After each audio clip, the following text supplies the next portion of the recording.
জুমার দিনের ৮টি আমল কোরআন ও সহিহ হাদিসের দলিল সহ জেনে নিন। আমল ১ গোসল করা ও পবিত্রতা অর্জন। জুমার দিনের অন্যতম গুরুত্বপূর্ণ সুন্নত হল গোসল করা। এই দিনে সালাতের জন্য সর্বোত্তম পবিত্রতা অর্জন করা মুস্তাহাব।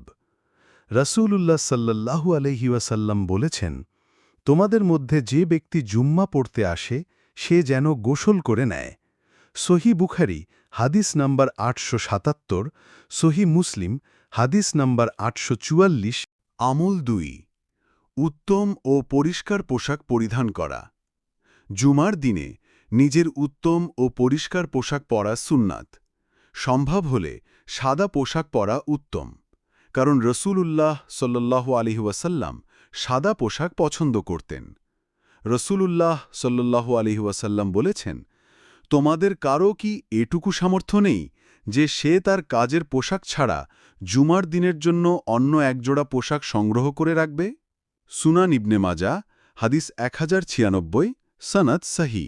আমল ৩ সুগন্ধি ব্যবহার ও মিসওয়াক করা। পুরুষদের জন্য জুমার দিনে সুগন্ধি বা আতর ব্যবহার করা এবং মিসওয়াক দিয়ে দাঁত পরিষ্কার করা সুন্নত। এটি নিজেকে ও পরিবেশকে সুরভিত রাখে। সালমান আল ফার্সি থেকে বর্ণিত, রাসূলুল্লাহ সাল্লাল্লাহু আলাইহি ওয়াসাল্লাম বলেছেন, যে ব্যক্তি জুমার দিন গোসল করে, সাধ্যমতো পবিত্রতা অর্জন করে, নিজের তেল থেকে তেল ব্যবহার করে বা ঘরের সুগন্ধি থেকে সুগন্ধি ব্যবহার করে, অতঃপর মসজিদের দিকে বের হয় এবং বসার জন্য দুইজনকে আলাদা করে না, এরপর তার ভাগ্যে যা লেখা আছে ততটুকু সালাত আদায় করে এবং ইমাম যখন কথা বলেন তখন চুপ থাকে, তার এক জুমা থেকে অপর জুমার মধ্যবর্তী যাবতীয় ছোট গুনাহ ক্ষমা করে দেয়া হয়। সহি বুখারী হাদিস নাম্বার ৮৮৩। আমল ৪ দ্রুত মসজিদে যাওয়া। জুমার দিনে আগেভাগে মসজিদে যাওয়ার অনেক বড় ফজিলত হয়েছে। যত আগে মসজিদে যাওয়া যাবে তত বেশি সওয়াব অর্জিত হবে। রাসূলুল্লাহ সাল্লাল্লাহু আলাইহি ওয়াসাল্লাম বলেন, যে ব্যক্তি জুমুর দিন জানাবাত গোসলের ন্যায় গোসল করে দিনের প্রথম ভাগে মসজিদে গমন করে, সে যেন একটি উট কুরবানি করল। যে ব্যক্তি দ্বিতীয় ভাগে গমন করে সে যেন একটি গরু কুরবানি করল। যে ব্যক্তি তৃতীয় ভাগে গমন করে সে যেন একটি শিংযুক্ত দুম্বা কুরবানি করল। যে ব্যক্তি চতুর্থ ভাগে গমন করে সে যেন একটি মুরগি কুরবানি করল। আর যে ব্যক্তি পঞ্চম ভাগে গমন করে সে যেন একটি ডিম কুরবানি করল। অতঃপর ইমাম যখন খুতবার জন্য বের হন তখন ফেরেশতাগণ জিকির শোনার জন্য খাতা বন্ধ করে উপস্থিত হন। সহি বুখারী হাদিস নাম্বার ৮৮১, সহি মুসলিম হাদিস নাম্বার ৮৫০। আমল ৫ সূরা আল কাহাফ তিলাওয়াত করা। জুমার দিনে সূরা আল কাহাফ তিলাওয়াত করা একটি বিশেষ ফজিলতপূর্ণ আমল। এর মাধ্যমে এক জুমা থেকে পরবর্তী জুমা পর্যন্ত সময়কাল নূরান্বিত হয়। রাসূলুল্লাহ সাল্লাল্লাহু আলাইহি ওয়াসাল্লাম বলেছেন, যে ব্যক্তি জুমার দিন সূরা আল কাহাফ পাঠ করবে তার জন্য ২ জুমার মধ্যবর্তী সময়টুকু আলোকময় হবে। হাকিম, বাইহাকি, শেখ আলবানী হাদিসটিকে সাহি বলেছেন। সাহি আল জামি হাদিস নম্বর ৬৪৭০।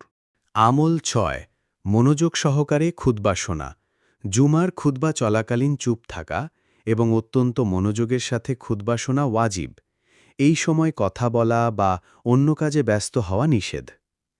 আল্লাহ তাআলা বলেন, আর যখন কুরআন পাঠ করা হয় তখন তা মনোযোগের সাথে শোনো এবং চুপ থাকো, যাতে তোমাদের প্রতি রহমত করা হয়।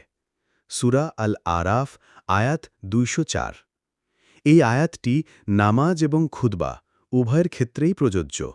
রাসূলুল্লাহ সাল্লাল্লাহু আলাইহি ওয়াসাল্লাম বলেছেন, জুমার দিন ইমামের খুতবা দেওয়ার সময় যদি তুমি তোমার পাশের সাথীকে বলো চুপ করো, তবে তুমি একটি অনর্থক কাজ করলে। সহি বুখারী হাদিস ৯৩৪। আমল ৭ অধিক পরিমাণে দরুদ পাঠ করা। জুমার দিন রাসূলুল্লাহ সাল্লাল্লাহু আলাইহি ওয়াসাল্লামের উপর বেশি বেশি দরুদ ও সালাম পাঠ করা অত্যন্ত সওয়াবের কাজ। আউস ইবনে আউস রাদিয়াল্লাহু তাআলা আনহু থেকে বর্ণিত, রাসূলুল্লাহ সাল্লাল্লাহু আলাইহি ওয়াসাল্লাম বলেছেন, তোমাদের দিনগুলোর মধ্যে সর্বশ্রেষ্ঠ দিন হল জুমার দিন। সুতরাং ওই দিন তোমরা আমার উপর বেশি বেশি দরুদ পাঠ করো। কারণ তোমাদের দরুদ আমার কাছে পেশ করা হয়। সুনান আবু দাউদ হাদিস নম্বর 1047 সনদ সহিহ। আমল ৮ দোয়া কবুলের বিশেষ মুহূর্তে দোয়া করা। জুমার দিনে একটি বিশেষ সময় আছে যখন দোয়া কবুল হয়। এই সময়টিতে একনিষ্ঠভাবে আল্লাহর কাছে দোয়া করা উচিত। রসূলুল্লাহ সাল্লাল্লাহু আলাইহি ওয়াসাল্লাম জুমার দিন প্রসঙ্গে বলেন, এ দিনে এমন একটি মুহূর্ত আছে, কোনো মুসলিম বান্দা যদি এ সময়ে দাঁড়িয়ে সালাত আদায়রত অবস্থায় আল্লাহর কাছে কোনো কল্যাণ প্রার্থনা করে, তবে আল্লাহ তাকে তা অবশ্যই দান করেন। সহি বুখারী হাদিস নম্বর 935, সহি মুসলিম হাদিস নম্বর 852। এই মুহূর্তটি আসরের পর থেকে মাগরিবের আগ পর্যন্ত সময় বলে অনেক আলেম মত দিয়েছেন।